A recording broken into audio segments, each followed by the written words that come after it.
especially with the format at this year's World Championships, where they had the quarterfinals this morning and then racing again this evening.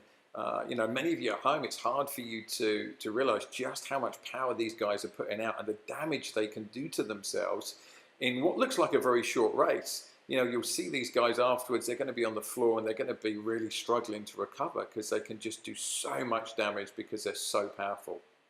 Yeah, there's more endurance than you would anticipate in sprint rounds, but you don't just go into this training 1 or 2 days a week. These guys race, they train, it's nonstop, full gas every session.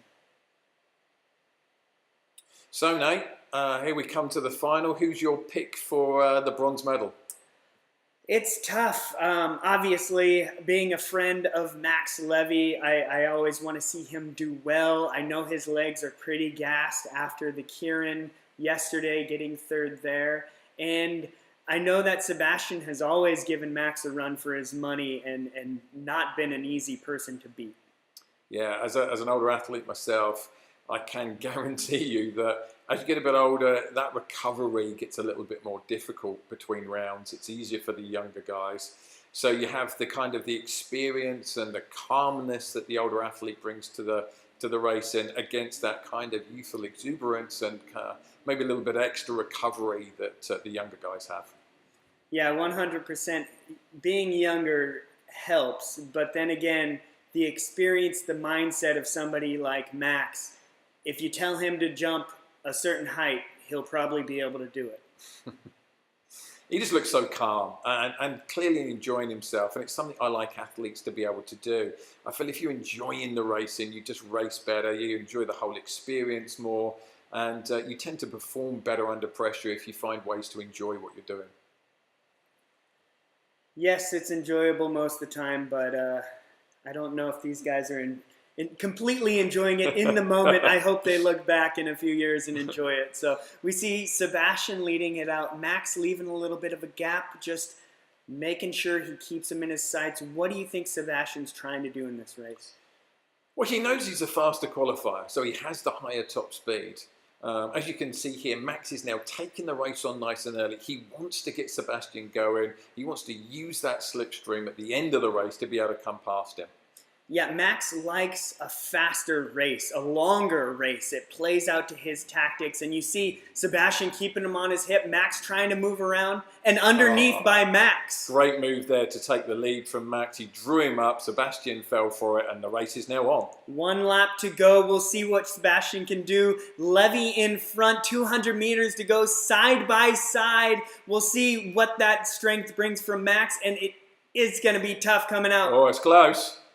Close. It looks like Sebastian of France will take that to ride number 2, and Levy just coming short, almost holding him on for that one. I thought Max did everything right there. He drew him up the track, came under him, took control of the race, backed off again, which is an important tactic, drew Sebastian closer to him, took his slipstream away, and then punched it again down the back straight.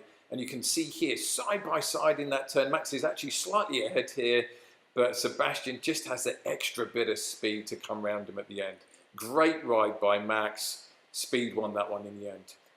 Yeah, he did everything he could, but in the end, it just, Sebastian had it. He had the legs and he had the speed over the top. Just a bigger engine on the day. All right, here we go. Ride number 1 of the gold medal rounds. We have Matthew versus Jack. What do you think? Well, Jack's got his work cut out here. You know, as we've discussed before, he's the more punchy, he's the more powerful accelerator of the two of them. But Matt's just looking in such great form. He's got so much long speed. I think really Jack's got to get in front of him, got to get in his way, and got to stop him from being able to unload that big long sprint. Yeah, and in the past few years, as gears get bigger, sprints get longer, and that definitely plays to Matthew's favor, especially because he's leading it out. He gets to control this race from the beginning. You get to see from how he did the kilo, where he didn't have a particularly fast start, but his second, third, and fourth laps were incredibly good. He's got such great fatigue resistance, it makes him pretty difficult to race against. He's like a freight train. Once you get him going, it's not going to slow down. So here we go, getting to a decent speed right away. Matthew not keeping it slow. He wants to get this race underway. Yeah, you can see his confidence and his speed endurance. He's picking the speed up. He's making it more difficult for Jack to jump round him. If Jack jumped round him at this speed, he's going to be going faster sooner than he wants to, which is why he's just sitting behind him. Exactly. Jack moving around, trying to push him on and see what's going to happen. It looks like Matthew's just going to keep it low. He's been at the red line the whole way. 1 lap to go. Jack gets some height, and then Matthew comes up and cuts that height in half. We got half a lap to go, and it is full gas. Will Matthew hold on, or will Jack come over the top? And it looks like Matthew's holding it on. Yeah, great ride from Matthew there. Really simple tactics that anybody could use where you stay at the bottom of the track, you wind the speed up, and then he's got the observation and the skill to match Jack when Jack went up the track. As you said, he took his gap away from him, really important, so he ruins that slipstream advantage that Jack's got. Jack still nearly pushed over him in a back straight with that great seated acceleration, but Matt was still accelerating all the way through that effort. Great ride. Just so confident in his legs and the length of his sprint. It's really impressive to see the confidence coming out of each and every ride he does. Great shot there where you see how close the riders get to each other, but Jack just didn't have the horsepower to come around him in the end.